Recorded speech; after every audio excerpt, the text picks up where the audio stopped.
I know it's early, but it really, really does look like this Alvin Bragg and all these other Democrat operatives responsible for this goofy, weaponized hush money, election interference, reimagined misdemeanor case.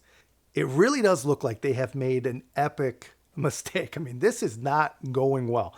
If you're a democracy destroying, get Trump at all costs Democrat or whatever they call themselves, it's not going well. Even the New York Times, man, they are starting to freak out. I mean, because as usual, reasonable Democrats are habitually late to the party. And the Times, they're now worried about what kind of precedent this sort of weaponized lawfare could set. It's like, yeah, you think? It's bad for the Trump hush money prosecution when the New York Times feels compelled to publish a piece calling out the case's weakness. Jed Sugarman, a law professor at Boston University, called Alvin Bragg's case a historic mistake, writing, "Their vague allegation about a criminal scheme to corrupt the 2016 presidential election has him more concerned than ever about their unprecedented use of state law and their persistent avoidance of specifying an election crime or a valid theory of fraud. Oh, that's all." Now, beyond that, he rightly notes that it is legal for a candidate to pay a non-disclosure agreement. Hush money is unseemly, but it is legal. All right, bottom line here.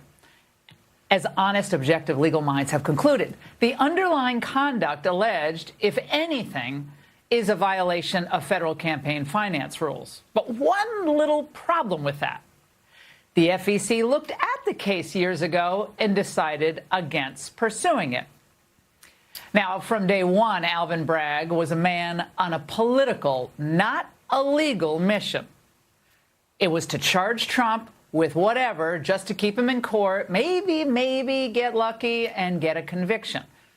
The truth is, the underlying conduct doesn't even merit a misdemeanor charge because there's no intent to defraud without a federal crime in this case. This is a political hit job being run by one of Biden's DOJ's former top officials. Are we to actually believe that the lead prosecutor, Matthew Colangelo, just so happened to land this job at this time by accident? All right, one of the former top officials in the Biden DOJ, Here's the thing, man. You don't have to be a legal expert. You don't even have to be all that damn smart to look at what the state has done here and look at who and what is involved and come to the conclusion that this should never, ever have happened. And really, that this would have never happened if it wasn't Donald Trump and if he hadn't run for president again. I mean, when you look at it, man, this is a big, giant black eye for our country. The things that are actually being done in the name of partisan politics are really almost unbelievable, and they are completely unacceptable. And here's the thing, man. If this stuff is successful, I don't think it's going to be. I just can't imagine a world where this stuff actually is allowed to happen.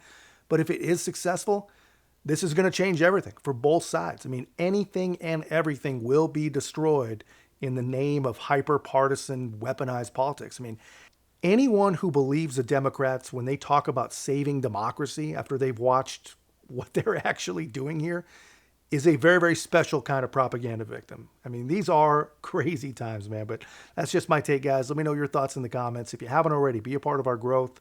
Make sure to like, comment, subscribe. Most importantly, share the channel. I'll see you in the next one.